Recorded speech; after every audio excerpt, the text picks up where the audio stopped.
y'all, welcome and welcome back to this video introducing you to value theory. Previously, we studied metaethics, where we considered questions about the foundations of ethics. In this video, we shift to value theory. Value theory focuses on different but equally important questions, such as what makes a life go well? What does it mean to live a good life? And what's worth pursuing for its own sake?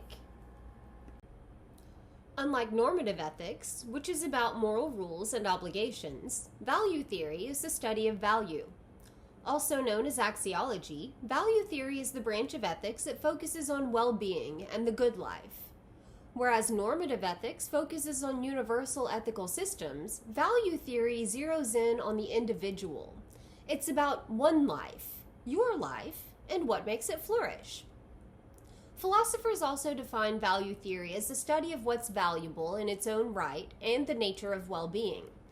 It's about identifying the intrinsic good, the thing we value for itself, and distinguishing it from everything else that's only valuable because it gets us something else.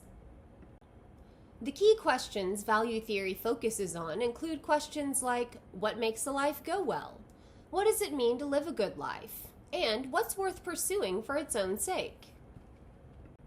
As we move forward, I'd like for you to reflect on this. What do you think makes a life truly good? Is it happiness, love, achievement? Keep your answer in mind as we explore the foundations of value theory.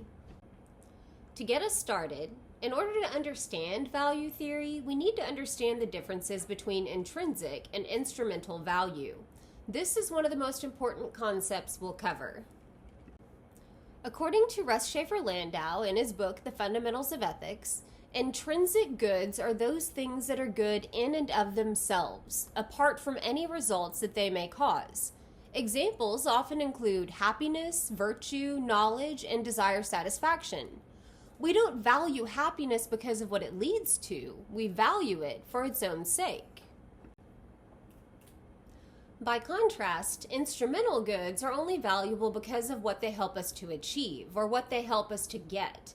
Money is a classic example. So on its own, money is just paper or numbers in a bank account, numbers on a computer screen. But it's valuable because of what it can buy or what it can make possible.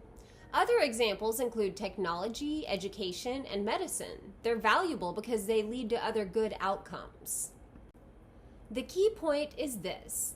Every value theory is ultimately a claim about what's intrinsically good. Hedonists say that happiness is intrinsically good. Desire satisfaction theorists say getting what you want is what's intrinsically good.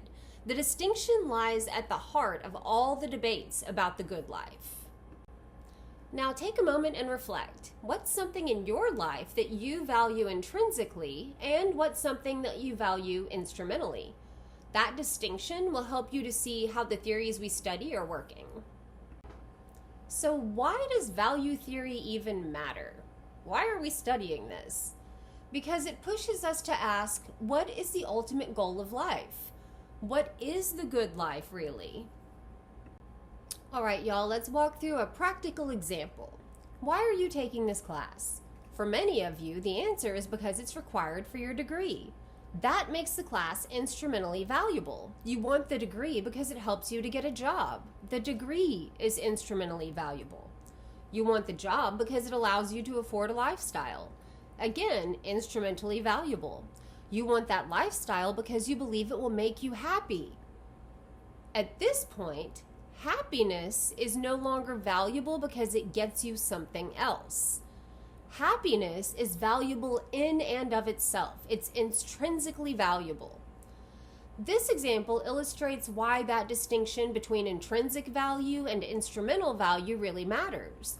We can trace back the reasons we value things, but eventually we reach a stopping point, something that we value for its own sake. That is intrinsic value. Identifying that intrinsic good is the goal of value theory.